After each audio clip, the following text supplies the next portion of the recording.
누가복음 9장은 누가복음에서 굉장히 긴 챕터인데 우리 마지막 스토리를 보죠. 누가복음 9장 57절에서 마지막 절인 62절까지의 말씀입니다. 조금 패시지가 길이가 있으니까 제가 홀수절을 제가 봉독하고 여러분들이 짝수절을 봉독하면서 같이 성경을 좀 읽어보고 시작하죠. 누가복음 9장 57절입니다. 길 가실 때 어떤 사람이 여짜오되 어디로 가시든지 나는 따르리이다.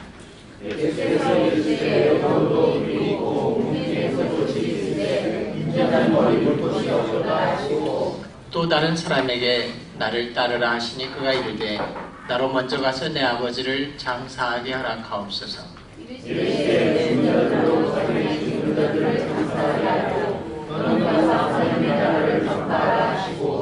또 다른 사람이 이르되 주여 내가 주를 따르겠나이다마는 나로 먼저 내 가족을 작별하게 허락하소서.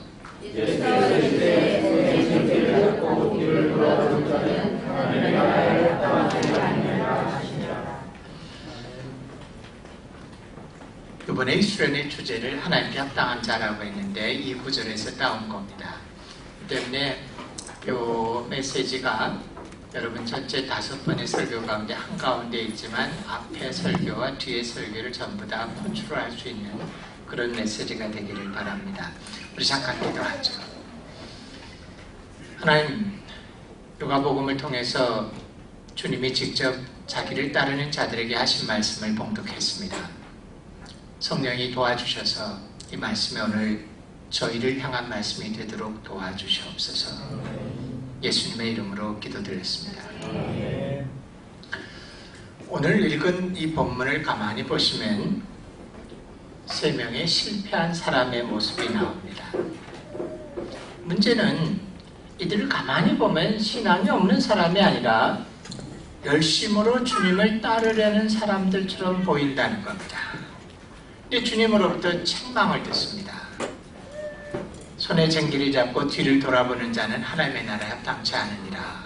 근데 이게 아주 점잖고 폴라이트하게 표현을 해서 그렇지 아마 정난하게 번역을 한다면 무슨 말이냐면 필요 없다라는 말입니다. 손에 쟁기를 잡고 뒤를 돌아보는 자는 필요 없다. 근데 이 말이 우리에게 너무나 하쉬하게 들립니다. 아니 예수 믿는 것이 대단한 줄은 알지만 예수 믿는 사람은 아버지가 돌아가셔도 장사도 지내면 안 된다는 말인가? 예수 믿는 사람들은 자기의 인생을 바꿀 때 가족들에게 작별 인사를 하는 것조차도 하나님 앞에 불충한 일처럼 보인다는 말인가 라는 솔직한 부담이 따릅니다. 그러다 보니까 실제로 설교 가운데서 이 누가복음 9장에 오늘 제가 봉독한 이 부분은 잘 인용이 되지 않는 좀 어려운 부분처럼 되어 있습니다. 제가 오늘 이 본문의 말씀을 택한 이유는 성경에 아주 드물게 예수님이 자기 속 마음속 깊숙이 있는 생각을 겉으로 표출하시는 것이 몇 개 있는데 그 중에 한 부분이 바로 이 부분입니다. 그 때문에 예수님의 심정 가운데 깊숙한 부분을 볼 수 있기 때문에 이 부분을 택했습니다. 또 다른 이유도 있습니다. 여러분이 성경을 보실 때 누가복음 9장을 보시면 이 누가복음 9장을 저는 전체로 이름을 붙이길 예수님의 제자 훈련이라고 했습니다. 예수님이 자기를 따르는 자들에게 이들이 이미 구원에 도달했는지 안 했는지 그건 아직 확실치 않습니다. 하지만 예수님을 따르는 자들에게, 제자들에게 이들을 훈련시키는 겁니다. 근데 예수님의 제자 훈련을 보시면은 뜻밖의 어떤 일이냐면은 업 앤 다운이 거듭됩니다. 이들이 큰 하나님의 이적을 보고 엑사이팅 하다가 조금 지나면은 실패해서 바닥에 떨어졌다가 또다시 엑사이팅하게 올라갔다 또 떨어졌다 하는데 이 업앤다운을 경험하면서 이들이 하나님을 배워가게 됩니다. 그래서 누가복음 9장에 보면 예수님의 생애 가운데 중요했던 사건들이 다 집약적으로 나타납니다. 오병이의 사건이라든지 12제자를 파송하는 일이라든지 베드로의 큰 고백이라든지 또 변화사연의 사건이라든지 이런 중요한 사건들이 누가복음 9장에 다 있습니다. 근데 이거를 통해서 자기를 따르는 제자들에게 사실은 넓게 얘기하면 복음을 가르쳐주고 계십니다. 뭐가 복음이냐 이렇게 쭉 하시는데 지금 읽은 이 본문의 말씀은 쉽게 말하면 기말고사입니다. 자기를 잘 따라온 제자들에게 파이널 익잼을 하는데 제자들이 파이널 exam에서 또다시 실패하는 모습이 나타납니다. 근데 이 말씀이 생각보다 그렇게 쉽게 접근하기가 어렵기 때문에 제가 아주 빙 둘러서 이 본문에까지 좀 오도록 하겠습니다. 바로 설명하는 것보다는 빙 둘러오는 걸 설명하겠습니다. 아마 여러분들이 한국에 고국에 있는 한국 기독교의 모습을 여러 매스컴을 통해서 잘 알고 계시리라고 믿습니다. 한국 기독교는 지금 사회 가운데서 거의 바닥을 치고 있습니다. 한마디로 얘기하면 신뢰를 받지 못하고 있습니다. 2년 전에 우리나라의 여러 종교의 종교 신뢰도를 조사한 적이 있었습니다. 매년 나오지만 제가 2012년 3년 전이군요 벌써. 2012년 말에 나온 이 통계 자료를 좋아하는 이유는 2012년 말에는 사람들에게 복수응답을 하도록 했습니다. 한국의 여러 종교 중에서 당신이 신뢰할 만하다고 생각하는 종교들을 다 표현해 보십시오. 하나만 고르라고 하면은 다 자기 종교를 택하기 때문에 좀 이게 정확하지 않습니다. 근데 통계 결과는 여러분들 아마 보신 분도 알겠지만 이렇게 나왔습니다. 한국 사람들이 전체적으로 볼 때 가장 신뢰할 만한 종교는 가톨릭이었습니다. 한국 사람 중에 61.8%가 가톨릭 종교는 또 가톨릭 교회와 가톨릭 신자들은 믿을만 합니다. 근데 61.8%라는 비율은 한국의 전체 가톨릭 신자의 6배입니다. 2등이 불교입니다. 한국 사람들 중에 55.1%의 사람이 불교와 불교 신자들은 신뢰할 만합니다 라고 얘기했습니다. 이것은 한국 전체 불교도 신자 숫자의 2배 정도 되는 비율입니다. 근데 우리가 생각하기에 가장 진리를 담고 있고 생명을 담고 있다고 우리가 믿고 있는 이 개신교에 대해서 한국 사람들이 신뢰할 만합니다 라고 표현한 비율은 28.1%에 불과했습니다. 한국 사람들 가운데 28%만이 개신교회와 개신교 신자들은 신뢰할 만합니다 라는 대답을 했습니다. 이것을 뒤집으면 무슨 말인지 아세요? 한국 사람의 72%가 개신교회와 개신교 신자는 신뢰할 만하지 못하다라고 답을 한 겁니다. 제가 대학생이었던 70년대만 해도 한국의 TV 드라마에서 가장 믿을 만한 사람으로 나오는 것은 목사님이었습니다. 여러 드라마에서 가장 믿을 만한 사람으로는 목사가 등장했습니다. 근데 요즘 한국 드라마는 아무리 눈을 끄집고 찾아봐도 드라마나 여기에서 믿을 만한 사람으로 목사가 등장하는 일은 결코 없습니다. 유일하게 동침이라는 프로그램에서 장경동 목사님 혼자 고군분투를 하고 계십니다. 웃지 않으시는 걸 보니까 아마 이 프로그램을 안 보시는 분들로 이해합니다. 한국에서는 옛날에 사람들에게 믿을 만한 존재로 인정되었던 자리를 오늘날은 되려 예쁘장하게 생긴 젊은 혜민 스님이 차지하고 있습니다. 그 사람들을 가장 믿을 만하다라고 봅니다. 오늘날 왜 기독교가 이렇게 됐을까? 기독교가 복음의 진리를 가지고 있고 정말 하나님의 임재하심이 있을 때 왜 그렇게 됐을까? 이 문제를 우리가 좀 고민해 봐야 됩니다. 사실 이거는 굉장히 큰 주제이기 때문에 한 번에 다룰 수 있는 주제가 아닙니다. 굉장히 많은 문제들을 우리는 갖고 있습니다. 하지만 그 중에서 오늘 좀 한 가지 문제만을 여러분들하고 좀 다루어 보려고 합니다. 오늘날 개신교의 가장 큰 문제는 뭐냐면은 그들이 믿고 있는 것과 그들이 진리라고 믿고 있는 것을 확신하고 사는 것 사이에 갭이 있다는 겁니다. 하나님의 진리라고 약속한 것을 믿는 믿음과 그 믿음이 삶 가운데서 캐리아웃, 행에 실천되어지는 사이에 거대한 갭이 존재합니다. 이것은 한국만의 문제는 아닌 것 같습니다. 오래전에 게리 콜린스라는 사람이 책을 하나 썼는데 책 제목을 이렇게 썼습니다. Beyond Easy Believism이라는 표현을 썼습니다. 그러면서 이 게리 콜린스가 책에서 설명하기를 오늘날 개신교 신앙을 한마디로 얘기하면은 mere belief, just belief, 믿기만 하면 된다, 단순히 믿으면 된다, 그러면서 이것을 easy believism이라고 표현했습니다. 그 책은 우리말로 번역되진 않았는데 만약 저보고 그 책을 번역하라면 저는 easy believism을 망설이지 않고 싸구려 신앙이라고 번역할 겁니다. 오늘날 예수 그리스도가 십자가에서 우리에게 만들어주신 복음의 내용이 점차 사람들에게는 싸구려 신앙으로 변질되어지고 있다는 겁니다. 문제가 뭘까요? 여러 문제를 다뤄야지만 아주 균형이 있지만 그걸 다 다루려면 아마 한 학기 강의를 해야 될 테니까 제가 한 가지 문제 이슈만 다루겠다고 얘기했습니다. 오늘날 문제는 우리에게 주어진 하나님의 복음 가운데, 성경에 나타난 복음 가운데 의외로 많은 사람들은 온전한 복음, 홀 가스펠을 받아들이기보다는 복음 가운데서 취사 선택을 해서 자기의 입맛에 맞고 자기에게 유익하다고 느껴지는 부분만을 선택적으로 받아들여서 복음으로 인정하고 있다는 겁니다. 다시 설명할게요. 이거는 이제 이번 두 번째 설교에서 주로 쭉 설명이 나가겠지만 오늘날 우리의 가장 큰 문제는 성경 전체에 나타난 온전한 복음, 홀 가스펠을 받아들이기보다는 사람들은 복음 가운데서 자기에게 유익하고 자기에게 편리한 부분만을 복음이라고 받아들여서 그 선택적인 복음만을 취하고 있다는 겁니다. 정말 그렇습니까? 예, 여러분들이 구원에 관련돼서 즐겨 암송하고 기억하는 성경 구절들을 한번 이야기해 보시기 바랍니다. 주로 이런 것들입니다. 그건 제가 지난 시간에 설명한 내용들이 그대로 나올 겁니다. 많은 사람들은 복음에 대해서 이렇게 얘기합니다. 믿음으로 구원받습니다. 구원은 우리의 행위로 이루어지는 것이 아닌 하나님의 선물입니다.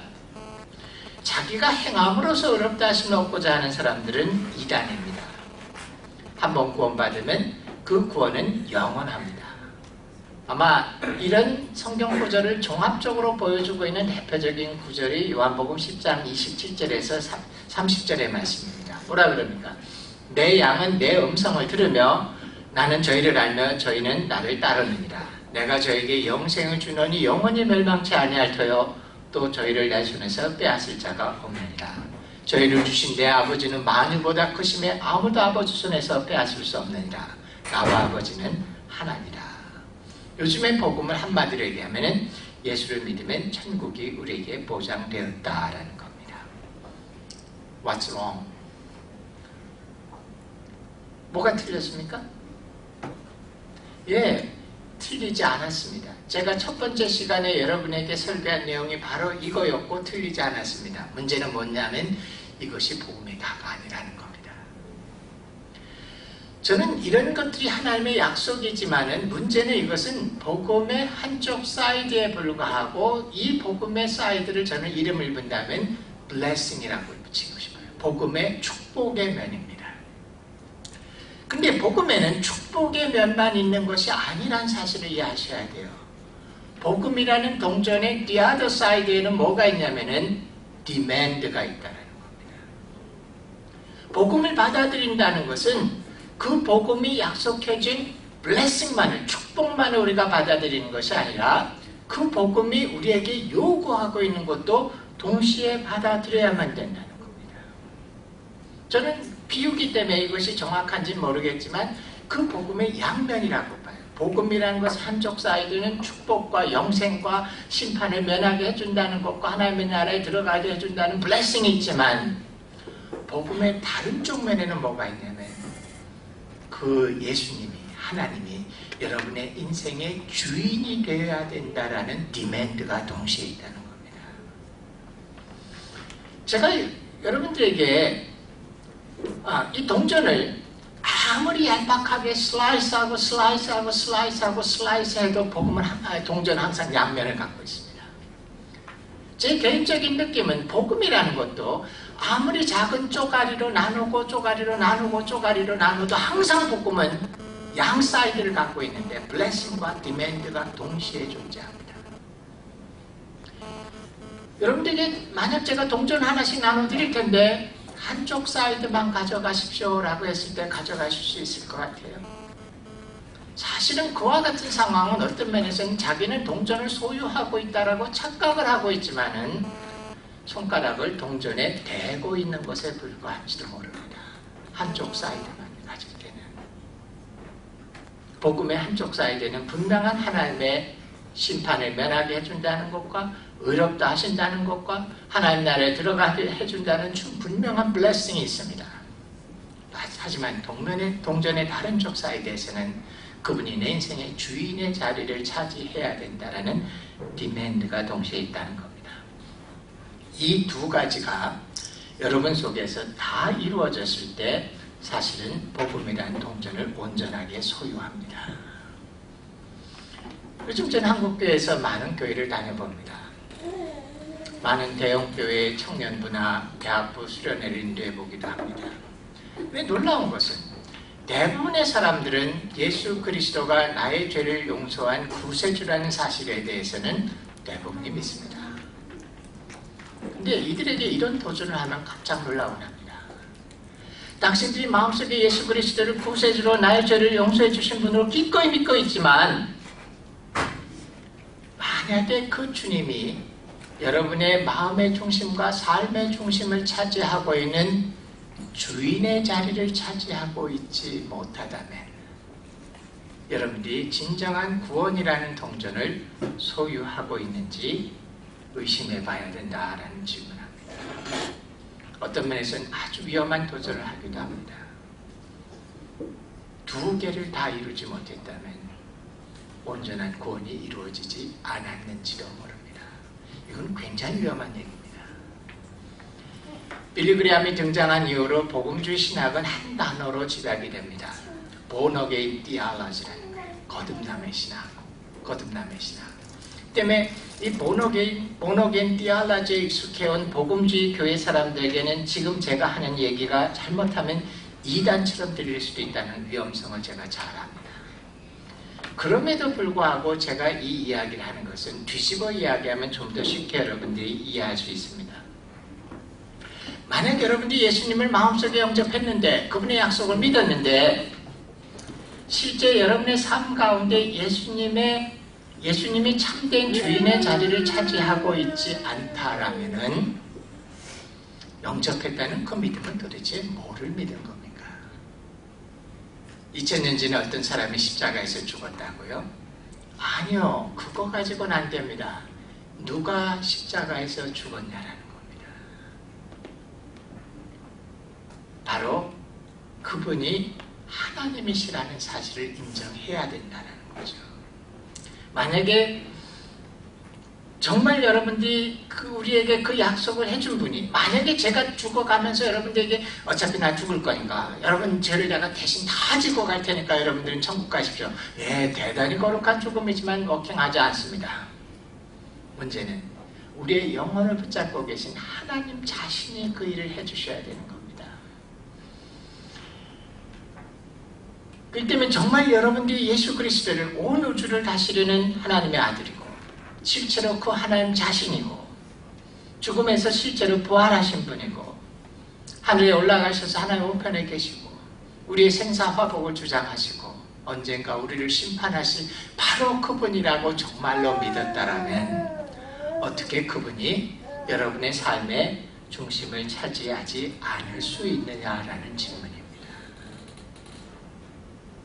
이 때문에 이 예수님은 죄를 용서해 주신 구세주이시면서 동시에 여러분의 삶의 주인의 자리를 차지해야만 됩니다. 물론 이 두 개는 차이가 있습니다. 예수님을 구세주로 내 죄를 용서하신 분으로 믿는 것은 once for all입니다. 이미 과거에 이루어진 일이기 때문에 그 약속을 받아들임으로써 끝나는 겁니다. 하지만 예수님을 주인으로 모시고 산다는 것은 once for all이 아닙니다. 계속 지속되어지는 상태입니다. 업 앤 다운이 있을 수 있습니다. 성공할 수도 있고 실패할 때도 있습니다. 하지만 근본적으로 여러분의 삶 가운데 그분을 주인의 자리에 차지한 적이 없다면 여러분이 믿었다는 그 약속은 무엇을 믿었다라는 겁니까? 이것이 중요한 얘기예요. 사실은 복음주의 교회는 굉장히 많은 경우에 죄사함과 천국에 가는 걸 중심에다 둡니다. 예, 아주 중요합니다. 제가 이미 얘기했다시피 우리는 하나님으로부터 심판의 대상이고 구원받을 수 없는 존재였는데 하나님의 십자가의 사건으로 말미암아 죄의 용서함을 받았기 때문에 천국에 갈 수 있는 존재가 됐고 하나님과 관계가 회복되었습니다. 그러므로 죄의 용서함과 칭의와 이런 걸 결코 간과할 수 없지만 That's not all. 그게 끝이 아니에요. 개신교의 가장 큰 약점은 뭐냐면은 죄사함과 끝에 천국 간다는 두 개만을 붙잡고 있는 것이 문제라는 겁니다.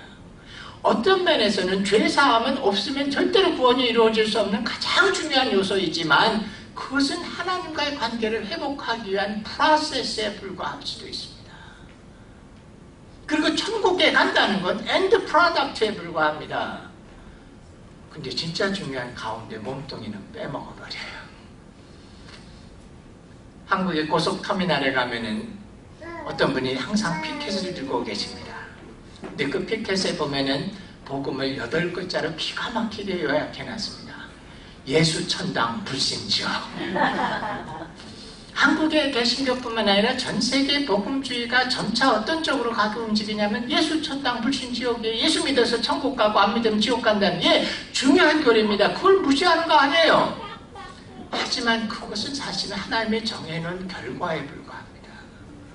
죄사함은 하나님과 관계를 돌아오게 한 과정이었고 천국 가는 건 하나님이 정해주신 결과고 진짜 중요한 핵심은 뭐냐면은 정말 구원받았다면 그분이 내 인생의 주인이 되시고 하나님의 자리를 차지하시고 내가 그분의 뜻대로 그분의 뜻을 성취하는 삶을 사는 것이 복음의 몸통이라는 겁니다. 이 몸통이 없고 머리와 꽁지만 붙잡고 있다 보니까 우리는 괴물을 만들었는지도 모릅니다. 그 때문에 예수 믿었다라는 것은 단순한 과거의 사건이 아닙니다. 여러분의 삶의 주인이 바뀌는 아주 레디컬한 사건이어야 됩니다. 심지어 저는 최근 이런 표현을 했습니다.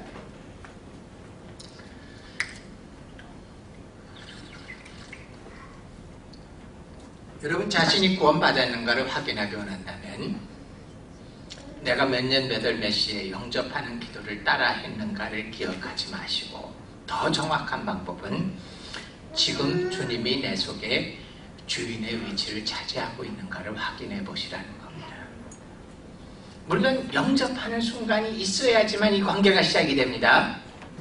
하지만 더 중요한 질문은 어쩌면은 지금 그 주님이 내 속에 주인의 위치를 차지하고 있느냐라는 겁니다. 복음은 우리에게 영생의 축복을 약속해주고 있지만 다른 면에서는 자기를 부인하고 날마다 제 십자가를 지고 예수를 쫓아야 되는 엄청난 요구가 동시에 있습니다. 만약 이 요구를 부인한다면 가짜 그리스도인이 될 가능성이 많습니다. 제가 유학하고 있을 때 걸프 전쟁이 벌어졌습니다. 걸프 전쟁이 벌어지기 전과 후를 저는 잘 기억을 합니다. 1990년에 걸프 전쟁이 벌어졌죠. 사실 걸프 전쟁이 벌어지기 전까지만 해도 미국 사람들은 군인을 좀 룩다운 했습니다. 교육 못 받은 사람, 할 일 없는 사람들, 뭐 좀 더 심하게 하면 아프리칸 아메리칸들이 많이 가는 것, 이런 것이 군대라고 생각을 했었습니다. 근데 걸프 전쟁이 일어났을 때 사상 처음으로 전쟁을 운동 중계하듯이 보게 됐습니다. CNN이라는 괴물이 그때 나왔는데 전쟁을 중계해 줍니다. 저도 TV에서 봤는데 정말 전쟁을 처음으로 운동 경기하듯이 봤습니다. 화면을 딱 반으로 나눠서 이쪽에서는 미군 항공모함과 그 배에서 포를 쏴대는 게 나오고 화면에 이쪽에는 바그다드에 그 쿠웨이트에 폭탄이 떨어지는 게 보입니다. 그리고 군인들이 이쪽에서 총을 쏘는 게 보이고 이쪽에서 맞는 모습이 보이도록 양쪽을 다 중계하듯이 보여줬었습니다. 생생하게. 이 걸프 전쟁이 끝나고 난 뒤에 군인에 대한 이미지가 굉장히 변했습니다. 군인들을 그저 할 일 없지 갈 곳이 없는 사람들이라고 생각했었는데 그게 아니라 굉장히 군인들이 하이테크를 다루는 전문가들이라는 인식을 갖게 됐습니다. 그때부터 미국에서 굉장히 군인에 대한 인기가 막 올라가기 시작했습니다. 곳곳에 모병소가 있고 군인들을 모집하는 광고가 있었는데 저도 그 앞에 가서 한번 봤습니다. 저는 미국 시민이 아니기 때문에 자격은 없었지만 호기심으로 봤는데 아주 솔깃한 조건들이 많이 있었습니다. 미국에서는 군대 입학하면은, 입학이 아니죠. 입대죠. 군대에 입대하기만 하면은 자기가 원할 때 대학을 다닐 수 있는 스칼러십을 대준다고 합니다. 미국에 대학은 많은데 뭐니 해도 뭐니라고 돈이 없어서 못 다니는데 군대에 들어가기만 하면은 대학을 다닐 수 있는 장학금을 제공해 준다고 합니다. 그리고 아주 비싼 돈을 내야만 배울 수 있는 하이테크의 고도의 전자기술을 배울 수 있는 기회를 준다고 합니다. 그리고 20년만 근무하면은 평생 동안 연금을 제공해 준다고 합니다. 그리고 군대에 근무하면은 세금 혜택을 주고 면세 혜택을 준다고 합니다. 예, 대단한 겁니다. 군인이 되는 거 그렇게 어렵지도 않았습니다. 모병소에 가서 이 조건을 보고 신체 검사를 하고 자기가 그 조건 밑에 사인을 하면 군인이 됩니다. 군인이 되면은 정말로 세금 혜택을 주고 고도의 전자기술을 가르쳐주고 대학 장학금을 줄 수도 있고, 그리고 정말 20년을 근무하면 죽을 때까지 연금을 제공해 줍니다. 근데 군대에는 한 가지 비밀이 있죠. 뭐가 있습니까? 그런 혜택만 있는 게 아니죠. 군인이 되면은 전쟁이 났을 때 죽을 위험이 많지만 그 전쟁에 나가야 된다는 디맨드가 있습니다. 만약에 어떤 사람이 군인이 돼가지고서는 나에게 장학금을 주시오, 나에게 세금 혜택을 주시오, 나에게 전자기술을 가르쳐 주시오, 나에게 죽을 때까지 연금을 주시오라고 요구하면서, 하지만 전쟁이 나도 나는 절대로 전쟁에는 안 가겠습니다 한다면 가짜 군인입니다. 그리스도인들도 마찬가지입니다. 오늘날 점차 비즈니스 시대가 되어지자 교회들도 많은 경우에는 비즈니스화되기 시작합니다. 그래서 많은 복음주의 강단에서는 장사에 유리한 면만을 강조하고 불리한 면을 얘기하지 않습니다.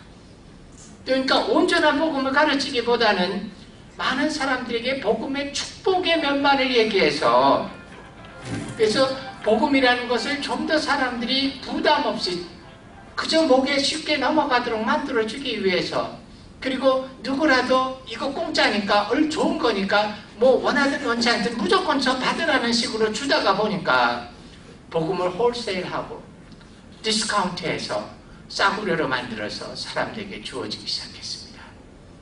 예, 복음은 분명한 축복을 갖고 있습니다. 하지만 동시에 복음은 내 인생 전체를 하나님을 하나님으로 인정하고 그분이 내 인생의 주인이 되도록 하는 것에 요구하는 두 개를 다 받아들여야 한답니다. 어쩌면 오늘날 많은 교회들이 복음의 한쪽 면에 있는 천국에 간다라는 영생과 구원의 축복을 외쳐주지만, 다른 면에 있는 자기를 부인하고 십자가를 질 것과 자기 재산을 다 팔아 가난한 자들에게 나눠줄 것과 소자를 돌볼 것과 자기 인생의 주인 되신 주님께 온전히 내어드릴 것과 천국을 얻기 위해서는 이 땅에서 자기의 생명을 잃을 것이라는 것은 외치지 않거나 자그마한 목소리로 듣지 못하려고 외치고 있는지도 모릅니다. 지금 제가 얘기한 조건들은 제가 얘기한 게 아니라 성경이 요구하고 있는 얘기들입니다. 그 결과 온전히 그리스도께 나왔다기보다는 절반만 나온 사람들, 온전히 복음의 동전을 소유했다기보다는 동전의 한쪽 사이드에 손가락만 대고 있는 so-called halfway Christian들, 절반만 나온 그리스도인들을 만들어냈습니다. 어쩌면 이거는 복음주의 교회의 책임이고 복음주의 지도자들의 책임입니다. 복음은 양면을 가져야만 됩니다. 자, 그렇다면 그분을 주인으로 인정한다라는 것은 어떤 의미를 가지고 있을까요? 많은 사람들이 신앙을 착각하고 있는 것 중에 하나가 이겁니다. 이 말을 잘 기억하세요. 신앙은 내가 주님을 위해서 사는 거지 주님이 나를 위해서 살아주는 것이 아닙니다. 신앙은 내가 주님을 위해서 사는 거지 주님이 나를 위해서 살아주는 게 신앙이 아니라는 겁니다. 근데 점차 복음이 싸구려 신앙이 되기 시작하자, 내가 하나님을 그리스도로 온전한 주인으로 인정하는 사람들을 부인하거나 혹은 무시하기 시작하자 복음은 반대쪽으로 가게 되면서부터 이렇게 변질돼 버렸습니다. 제가 좀 심한 말을 할게요. 용서하십시오. 요즘은 심한 말을 해야지만 자극적이 되니까. 요즘은 복음을 어떻게 이해하냐면 내가 예수 한번 믿어주기만 하면 그때부터 예수가 내 시다바리가 돼서 정신없이 내 요청대로 움직이는 게 신앙인 줄 착각하고 있습니다. 아니요. 요즘 신앙은 잘못하면 이렇게 되어버렸습니다. 하나님, 내가 이쪽으로 가기 원하니까 빨리 가서 그 길을 정리하시고 청소하시고 거침돌이 없게 잘 준비해 놓으시오.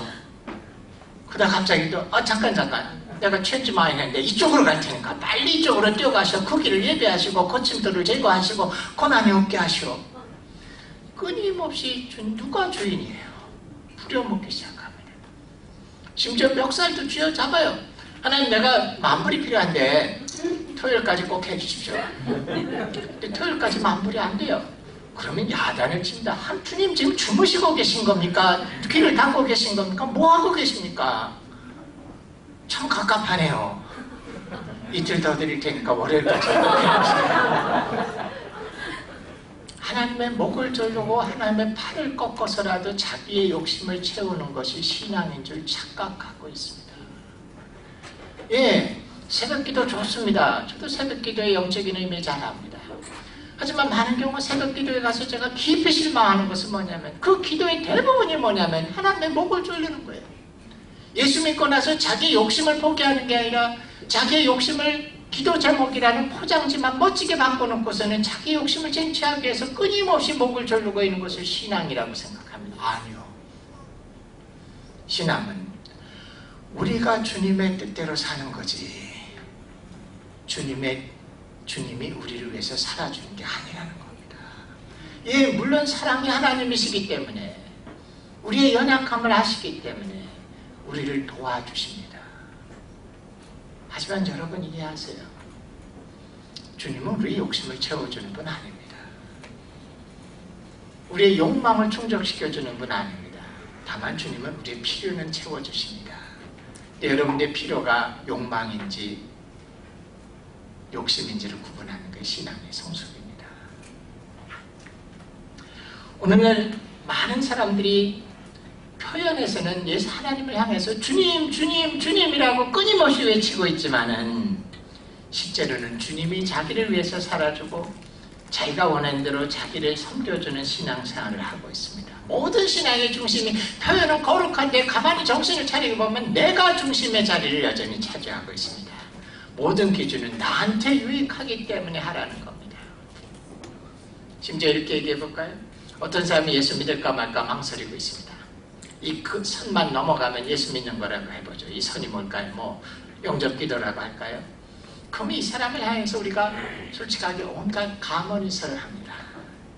야, 너 예수만 믿으면 인생에 실패가 없고, 너 예수만 믿으면 모든 질병에서 해방될 것이고, 너 예수만 믿으면 자녀들이 대학에 잘 갈 것이고, 예수만 믿으면 우리 남편의 사업이 잘 될 것이고, 예수만 믿으면 황금길에다가 사탕밭에다가 장미꽃밭을 갈 것이다 라고 얘기합니다.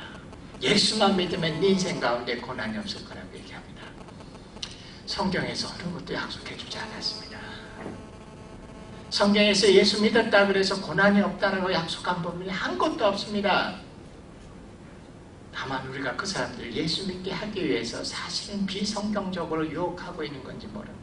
더 정직하게 얘기한다면 이렇게 얘기해야 될 겁니다. 형제, 자매, 예수 믿음을 믿으면 당신 지금까지 인생에 꿈꿔왔던 많은 것들을 향해서 많은 것들을 포기해야 될지도 모릅니다. 형제, 예수님을 믿으면 지금보다 좁은 길을 걸어갈 것이고 외로운 삶을 살게 될지도 모릅니다. 형제, 예수를 믿고 나면은 물질적으로 지금보다 더 손해를 보게 될지도 모릅니다. 당신이 기대했던 것들을 성취하지 못할지도 모릅니다. 다만 그 끝이 다릅니다. 그 끝에 우리의 주님이 기다리고 있을 것이고 우리에게 영생을 줄 것이고 하나님의 나라로 인도해 줄 겁니다. 나는 당신을 끌지도 않고 등을 밀지도 않을 테니까 당신이 스스로 결정하고 이 선을 넘어가십시오 라고 권해야지만 올바른 복음입니다. 어쩌면은 가문이설로서 우리가 복음을 끌어들일 필요 없는지도 모릅니다. 좀 당당해야 됩니다. 왜? 복음은 그만한 가치가 있습니다. 예, 예수 믿고 나면은 그 다음에 황금길이라고 하는데 그 황금은 천국에서는 도로 포장재료입니다. 그렇게 대단한 거 아닙니다. 사탕은 한두 개 먹어보면 더 이상 달지 않습니다. 장미꽃이 있지만 딸려면 손에 가시가 박혀야 됩니다. 어쩌면 신앙생활은 그런 겁니다. 우리가 지금까지 너무나 싸구려 복음을 가르쳐줬고 복음의 한쪽 면만을 얘기했기 때문에 사람들에게는 복음을 자기도 모르게 착각을 시켜서 내가 예수 믿고 나면 정신없이 예수가 시다바리가 돼서 내가 원하는 일을 성취하기 위해서 뛰어다니는 것이 신앙의 본질인 것처럼 착각하게 만들어놨습니다. 제가 가장 싫어하는 것 중에 하나가 뭐냐면 부흥사 목사님들이 항상 설교할 때마다 이렇게 말씀하십니다. 11조 하십시오. 11조만 하면 하나님이 2배, 3배로 갚아줍니다. 당신의 곳간에 채울 곳이 없도록 하나님이 채워줄 것입니다. 만약에 저는 예수님 믿고 나서 38년 동안 11조 생활해왔습니다.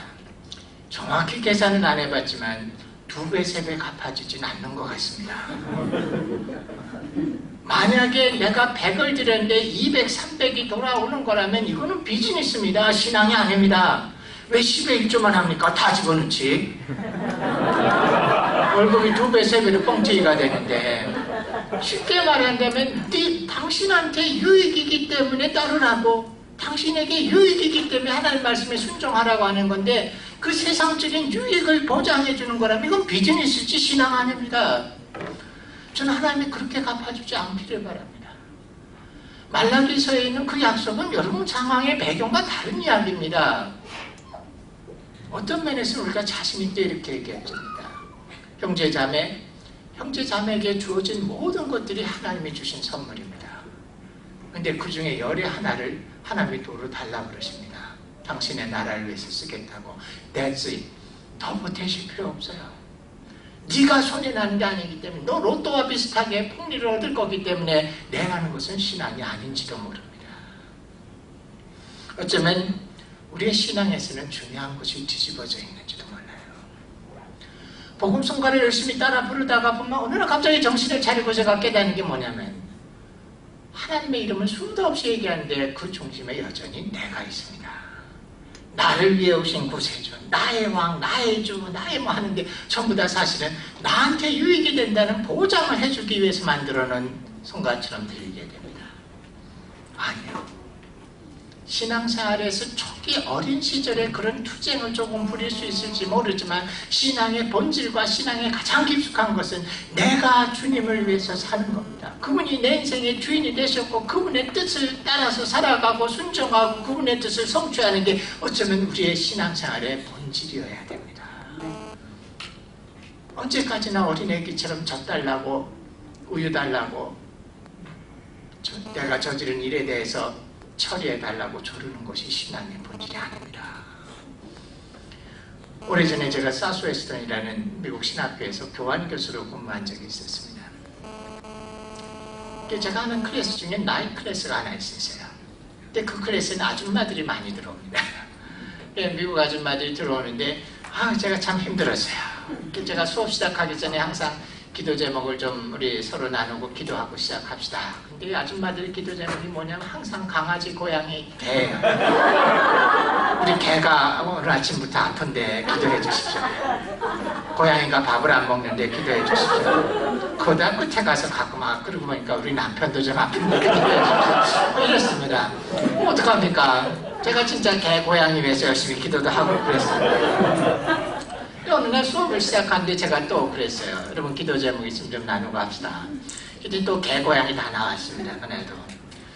근데 제가 그 중에 아주 젊은 남학생이 하나 있었어요. 그래서 그 형제한테 형제가 오늘은 좀 기도를 인도하십시오. 그러고서 눈을 딱 감고 기다리고 있는데 한 10초 이렇게 지났는데 기도를 안 합니다. 그래서 제가 순간적으로 아차 내가 실수했나라는 생각을 했습니다. 왜냐하면 미국 신학생들 중에서 공개적인 기도를 안 하는 사람들이 가끔 있어요. 자기 혼자 기도는 해도 사람들 앞에서 퍼블릭 프레어를 안 하는 친구들인데 저 친구한테 내가 잘못 시켰나 보다라고 눈을 뜨고 사태를 수습하려고 그랬는데 이 친구가 기도를 했습니다. 근데 딱 2마디 기도를 했어요. 이런 기도를 했습니다. 하나님 제게 뭘 원하십니까? 말씀하십시오. 순종하겠습니다. 근데 제가 눈을 뜨고 그 형제를 많이 쳐다봤어요. That's the prayer. 저게 기도인데, 저런 게 기도인데 우리는 그 기도를 너무나 오래 잊어버리고 살았어요. 기도라는 걸 끊임없이 하나님의 목을 조르는 것처럼 생각했습니다. 내가 필요를 얘기하고 나를 채워주시고 나에게 고난이 없게 하시고 나에게 길을 평탄케 하시고 내가 원하는 일을 이루어주시고. 근데 그 형제의 기도를 보면서 저게 기도인데 우리가 잊어버리고 살았다는 생각을 했습니다. 하나님 뭘 원하시는지 말씀해 주십시오. 제가 순종하겠습니다. 예, 우리는 끊임없이 우리의 삶 가운데서 누가 주인인가를 다시 점검하고 찾아보는 삶을 살아야 됩니다. 자, 이제 누가복음으로 돌아간 거죠. 누가복음 9장에 보면은 예수님을 따르는 자들이 있습니다. 이 따르는 사람들을 시시하게 보지 마세요. 아까 얘기한 대로 누가복음 9장의 업앤다운을 경험해 온 사람들이었습니다. 근데 이 파이널 익잼에 도달했습니다. 하나님의 이적도 보았습니다. 놀라운 말씀도 들었습니다. 변화되는 모습도 봤습니다. 근데 파이널 익잼에 도달했는데 예수님이 질문합니다. 어떤 사람이었죠? 네. 어디로 가시든지 난 따르리라. 대단한 고백이에요. Wherever you go, I will follow. 이건 사실 신학교에서도 졸업식 때 한번 쓸만한 구절이지 함부로 얘기하지 못합니다. 어디로 가시든지 나는 따르리라. 대단한 신앙 고백을 하고 왔습니다. 근데 예수님께서 갑자기 동문서답 같은 대답을 해줍니다. 그 사람에게. 예수께서 이르시되 여우도 굴이 있고 공중에 나는 새도 집이 있으되 인자는 머리 둘 데가 없다. 웬 동문서답을 하십니까? 이 예수님께서는 Wherever you go, I will follow. 어디로 가시든지 내가 따르겠습니다 라고 고백하고 나온 사람의 마음속을 들여다보고 있었습니다. 그 사람이 예수님을 따르기 원했던 동기는 뭐냐면 뭔가를 얻기 위한 겁니다. 내가 이제 당신을 따랐으니까, 내가 주님을 따라왔으니까 내가 원하는 것들을 당신이 이루어줘야 됩니다라는 그 마음이 있어서 나왔던 것 같습니다. 그저 예수님은 아주 조심스럽게 그 사람에게 대답해 주는데 이 대답입니다. 형제야, 네가 원하는 거 얻지 못할 거다 라는 대답입니다. 아마 네가 원하는 거 얻지 못할 거다. 나를 따라와도. 성경에는 안 나오지만 아마 그 사람은 예수님을 떠난 것 같습니다. 또 다른 사람이 나타났습니다. 다른 사람에게 나를 따르라 하시니 그가 이르되 나로 먼저 가서 내 아버지를 장사하게 허락하옵소서. 예, 또 다른 사람이 있었는데 이 사람은 주님이 불렀습니다. 근데 이 사람이 얘기합니다. 내게 아버지가 있는데 아버지를 장사하고 와서 당신을 따르겠습니다. 두 가지 해석이 있어요. 한 가지 해석은 뭐냐면은 마침 내 아버지가 돌아가셨습니다. 이 급한 일이니까 가서 장사를 치르고 와서 며칠 뒤에 돌아와서 주님을 따르겠습니다. 이런 말일 수도 있고, 나한테 아버지가 있는데 아버지가 살아있을 동안은 아버지를 따라야 되니까 아버지가 돌아가시고 그를 장사 치르고 난 뒤에는 내가 당신을 따르겠습니다. 어느 쪽으로 해석해도 괜찮습니다. 아마 리얼하게 막 가슴에 와닿는다면 전자를 해석하는 게 쉬울지도 모르죠. 내가 마침 아버지가 돌아가셨습니다. 나한테 아버지를 장사 지내고 와서 따르게 해주십시오. 저 같으면 뭐라고 대답했을까요? 당연히 그래야 된다라고 얘기했을 겁니다. 성경에 보면 가족을 돌보지 않는 자는 불신자보다 더 악하다 그랬는데 가서 아버지를 장사 지내고 당연히 와야죠. 인지상정이죠. 아버님이 돌아가셨는데 안 갔은 게 말이 되겠습니까? 그리고 가서 3박 4일 만에 허겁지겁 돌아오지도 말고 홀로 남게 되신 어머니가 뭐 먹고 살지 어떻게 살지 좀 다 돌봐드리고 그리고 와라. 저는 마음이 아껴서 끝에 이런 말도 붙였을 거예요. 형제, 하필 이렇게 어려울 때 불러서 정말 미안하다. 이런 얘기까지 했을 겁니다. 근데 저보다 사랑이 10,000배는 더 많으신 예수님께서 뜻밖의 얘기를 합니다. 죽은 자들은 죽은 자들에게 맡기고 너는 가서 하나님의 나라를 선포하라. 어떻게 이렇게 얘기할 수가 있습니까? 어떻게 주님이 이렇게 얘기할 수가 있어요? 또 다른 사람이었습니다. 이 사람은 좀 더 쉬운 얘기를 합니다. 예, 내가 주님 따르겠습니다. 근데 이게 따르는 게 잠시 따르는 게 아니라 내 인생 완전히 터닝 포인트에서 따를 테니까 가족들에게 가서 이제 내 결심을 알고 작별 인사를 하고 와서 따르겠습니다. 당연히 그래야죠. 저 같으면 당연히 그러라 그랬습니다. 가서 형제들 당신의 뜻을 분명히 알리시고 당신이 이제 하나님의 일을 위해서 떠나니까 남은 형제들이 당신의 몫을 부담해줘야 되니까 그들과 잘 의논하고 홀로 남게 될 부모님들을 누가 공양할지 잘 처리하고 그리고 와서 따라도 된다. 아마 저는 틀림없이 이렇게 대답했을 거예요. 근데 뜻밖에도 저보다 사랑이 10,000배는 더 많은 주님께서 뭐라고 얘기하냐면은 손에 장기를 잡고 뒤를 돌아보는 자는 필요 없다라고 대답하십니다. 근데 여기서 핵심이 뭔지를 잘 보세요. 이 파이널 exam의 진짜 문제가 뭐냐면은 부모를 장세 지내지 말거나 가족에게 작별 인사를 하지 말라는 게 아닙니다. 이 파이널 exam의 진짜 핵심 질문은 누가 주인이냐라는 거예요. 누가 내 인생의 주인이냐. 이 사람들의 태도는 한마디로 얘기한다면 뭐냐면은 내 생각에는 이거를 먼저 하고 저거를 먼저 하고 이것이 다 되어지고 그것이 되면 내가 따르겠습니다 라고 대답하는데 주님은 너 왜 필요 없다는 겁니다. 죽은 아버지를 장사 지내는 것과 남은 가족들 하는 것, 그것은 주님의 손에 맡겨야 되는 거고 그가 주인이라면 그분이 시키는 대로 따라가야 된다는 겁니다. 누가 주인인가. 사실 제가 누가복음 9장을 마음속 깊숙이 생각하는 이유는 이것이 제 이야기였기 때문이기도 합니다.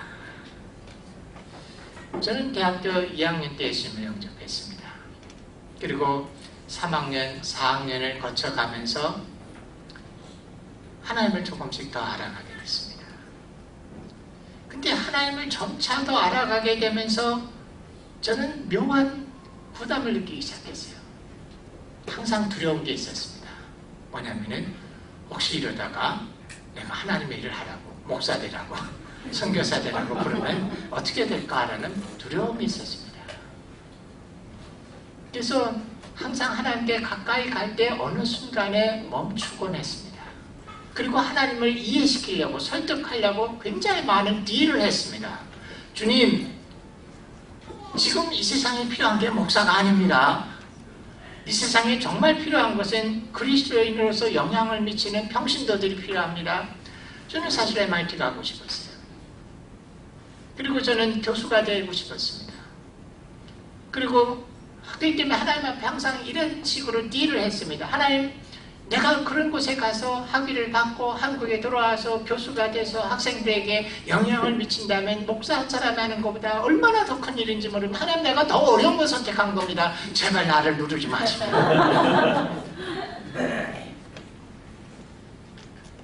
근데 제가 예수 믿고 나서 발견한 것 중에 하나는 뭐냐면은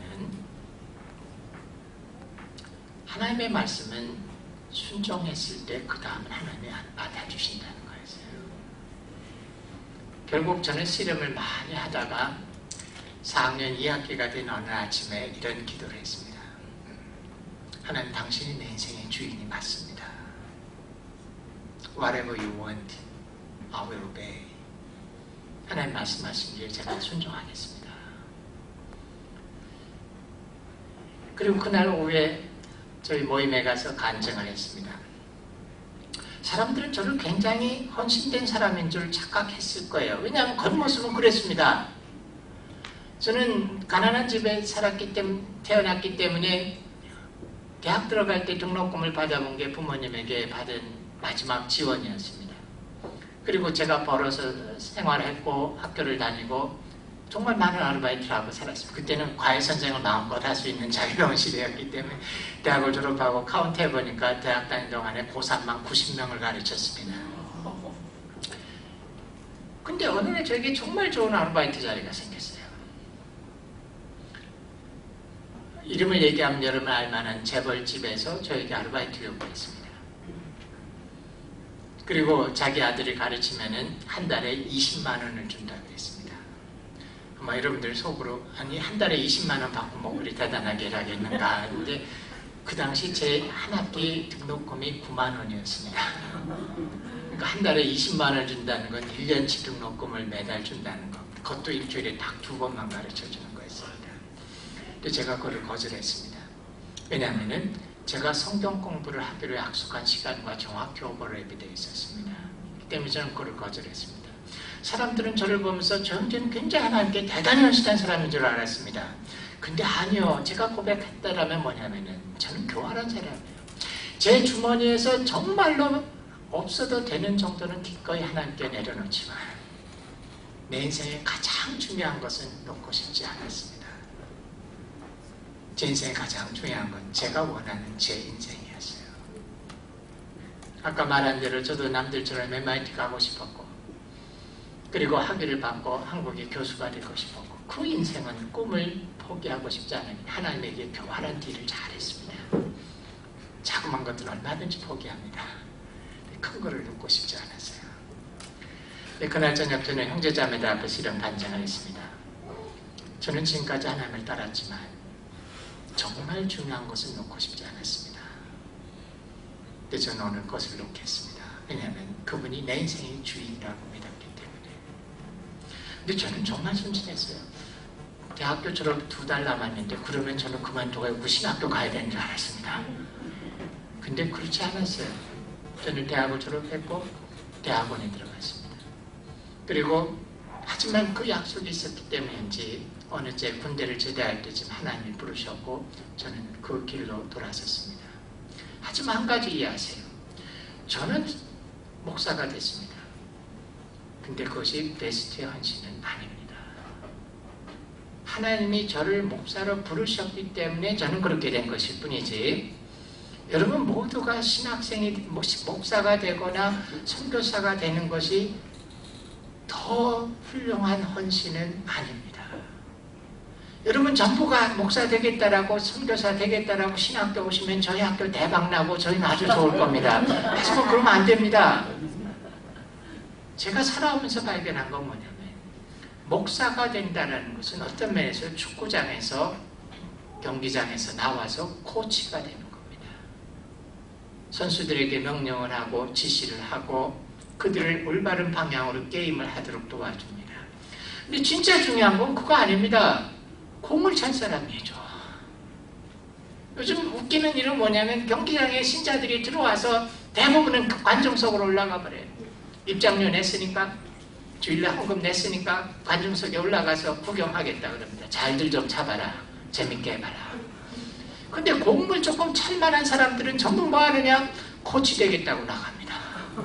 공을 누가 차요? 공을 누가 차요? 공을 차서 골을 시켜야죠. 우리 신앙생활의 목적은 교회가 부흥하는 거 아니에요. 신앙생활의 목적은 하나님의 뜻이 이 땅에 하나님의 원하는 대로 이루어지도록 해서 이 땅에 하나님의 나라를 만드는 겁니다. 물론 하나님의 나라는 이 땅에 완성되지 않지만, 그렇지만 하나님의 뜻이 이 땅에 이루어지도록 만들어줘야 됩니다. 그걸 무시하지 마세요. 마태복음 13장이 천국에 대한 비유로 가득 차 있다 그랬는데 가만히 보세요. 예수님 기가 막히게 얘기했어요. 그 비유 중에 3개는 이 땅에서 이루어져야 되는 하나님의 나라를 얘기합니다. 천국은 이와 같으니 가루 섬 아래다가 집어는 전체를 부풀게 하는 누룩과 같다. 이게 무슨 말일까요? 천국은 겨자씨와 같은데 아주 작은 씨앗이지만 자라면 새들이 깃들 만한 큰 나무가 된다. 무슨 뜻일까요? 이 땅에 하나님의 뜻 3개 정도는 죽어서 갈 천국을 얘기해 줍니다. 그리고 하나가 더 있는데 야리까리하게 얘기하셨어요. 어느 쪽인지 모르게. 네, 우리의 중요한 삶의 목적은 그분의 뜻을 이 땅에 성취하는 사람으로 사는 겁니다. 저는 모르겠어요. 하나님이 저는 목회자로 부르셨다고 믿습니다. 특별히 신학교 교수로 부르셨다고 믿습니다. 그 소명을 받았기 때문에 다른 초청이 있어도 저는 스탑했습니다. 하나님이 나를 부르실 거니까. 그러나 정말 더 중요한 것은 다른 길인지도 몰라요. 대학생 시절에 저와 아주 친한 신앙의 친구가 있었습니다. 그 친구 저보다 믿음이 더 훌륭했던 것 같아요. 그리고 말씀에 대해서 더 깊이 알았습니다. 그 형제는 거꾸로 목회자가 되고 싶었어요. 근데 하나님이 그걸 허락하지 않았습니다. 그는 한국통신에 들어갔고 나중에 그게 KT가 되죠. 그 형제는 KT 부사장까지 올라갔습니다. 근데 어쩌면은 그가 미치는 영향이 제가 미치는 영향보다 더 큰 것 같습니다. 한 번은 그 형제의 집에 이사를 하는데 많은 직장에서 KT에서 부하 직원들이 그 축하해주러 왔습니다. 근데 그들이 이런 얘기를 하는 걸 제가 들었어요. 잊지 못해요. 저런 사람이라면 우리는 모든 걸 걸고 따라갈 겁니다. 직장 동료들의 얘기예요. 교인들이 아닙니다. 저 사람이라면 우리가 믿을 수 있고 저 사람이 하는 말이라면 우리는 따를 겁니다. 어쩌면 그가 더 많은 영적인 영향력을 세상에 미쳤는지도 모릅니다. 그는 은퇴하고 원하던 목회를 듣기 시작했습니다. 재밌어 합니다. 세컨 라이프를 목회를 할 뿐이죠. 아마 하나님의 부르심에 가장 중요한 건 특별하게 정말 코치로 부름을 받은 사람들은 100에 하나만 있으면 됩니다. 코치가 선수보다 더 많으면 이게 배가 산으로 올라가는 꼴이 되죠. 진짜 중요한 사람은 공을 찾는 사람들입니다. 하나님의 부름에 순종해서 그분이 인생의 주인이 되어서 자기 삶의 골이 뭐를 하시든 간에 하나님의 뜻을 이 땅에 성취하는 사람으로서 이 세상에 하나님의 뜻을 성취하는 일을 이루셔야만 됩니다. 하나님의 법대로 세상을 경영하는 비즈니스맨이 되십시오. 하나님의 그분이 주인으로 그분의 뜻대로 세상을 살아 보여주는 CEO가 되십시오. 하나님의 법대로 사람들을 변화시키고 가르치는 교사가 되시고 교수가 되십시오. 하나님의 법대로 세상을 움직이는 과학자들이 되십시오. 하나님의 뜻대로 많은 세상에서 하나님의 일을 이루는 엔지니어들이 되십시오. 하나님의 뜻대로 세상을 아름답게 하는 예술가가 되십시오. 그리고 여러분의 삶이 하나님을 증거할 만한 증인들이 되시기 바랍니다. 근데 가장 중요한 건 그분이 인생의 주인이어야 됩니다. 지금까지 복음주의 약점은 그리스도를 주인으로 받아들이는 주권을 인정한다는 건 헌신의 단계고 구원과 상관없다고 생각했습니다. 아니요, 신학적으로 그렇지 않습니다. 온전한 복음은 구세주와 주님이 동시에 되어야만 됩니다. 극단적인 칼빈주의에서는 이것을 무시하기도 합니다. 극단적인 칼빈주의에서. 왜냐하면 그들은 칭의가 되면 나머지는 자동으로 된다고 생각합니다. 그렇지 않은 것 같습니다. 그분은 여러분 인생에 의지적으로 주인이 되셔야만 됩니다. 그리고 그분의 뜻대로 살아야 됩니다. 오래전 저는 로고스라는 배를 타고 항해한 적이 있다는 말씀을 드렸죠. 뭐 항해라 봐야 대단한 건 아닙니다. 부산에서 떠나서 인천까지 가봤습니다. 근데 3일을 갔습니다. 큰 공해로 나가서 돌아서 왔기 때문에 제 평생 처음으로 사방이 동그랗게 바다로 되어 있는데도 가보곤 했습니다. 근데 이 배를 타고 다닐 때 특별한 걸 봤습니다. 배가 항구에 도착하면은 닻을 앞뒤로 내리고 로프를 육지에 던집니다. 그럼 육지에 있는 사람들이 로프를 그 큰 말뚝에다가 묶어놓습니다. 그리고 배에서 윈치를 그 로프를 감습니다.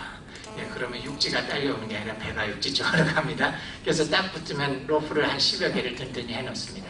그러면 폭풍같이도 끄떡하지 않고 배가 붙어 있습니다. 대신 배가 떠날 때가 되면 반대로 합니다. 앞뒤에서 닷을 끌어올리고 로프를 하나씩 풀어줍니다. 한 번은 항구에서 떠나는데 로프를 다 풀었다고 생각하는데 한 10몇 개 해놓은 것 같았는데 마지막 하나의 로프가 아직 풀려지지 않은 상태에서 배 좋다 하는 분이 전속으로 배를 전진시켜 버렸습니다. 어떤 일이 벌어질까요? 태평양을 넘나다니는 큰 배인데 배가 떠나지 못합니다. 뒤로 폭포처럼 많은 물을 폭포처럼 쏟아내지만 배가 떠나지 못합니다. 마지막 로프를 벗겨줬을 때 배는 넓은 바다로 나갑니다. 여러분 인생에 주님께 99가지를 드렸다고 자랑하지 마십시오. 마지막 하나를 드리는 것이 온전히 그분을 주님으로 인정하는 겁니다. 그 마지막 하나가 뭔지는 사람마다 다 다릅니다. 저는 제 인생의 꿈이라고 생각했습니다. 어떤 사람은 가족일 수도 있습니다. 어떤 사람은 자기의 재물일 수도 있습니다. 명예일 수도 있고 건강일 수도 있고 하지만 그분이 정말 주님이라면 내가 정말 놓치고 싶지 않은 마지막 것을 풀어드렸을 때 그분은 온전한 주님이 됩니다. 그것은 온전한 복음을 이루게 됩니다. 여러분들이 온전한 구원이 뭔지 이해하시겠습니까? 그것은 죄사함과 의롭다 하심으로 시작되어지지만 동시에 이 복음은 구원은 그분이 내 인생의 주인이 되어서 내가 그분의 뜻대로 순종하고 그분의 뜻대로 이 땅에 하나님의 뜻을 이루는 삶을 살 때 온전한 복음이 우리 가운데 들어갑니다. 이 온전한 복음이 없기 때문에 그리스도가 십자가에서 자기의 보혈을 흘리면서 만드신 복음은 세상 사람들에게 싸구려가 됐고 오늘날 교회는 조롱거리가 됐는지 모릅니다. 우리는 온전한 복음을 회복하고 이 세상을 하나님의 대로 변혁시키는 그런 사람들이 되기를 바랍니다.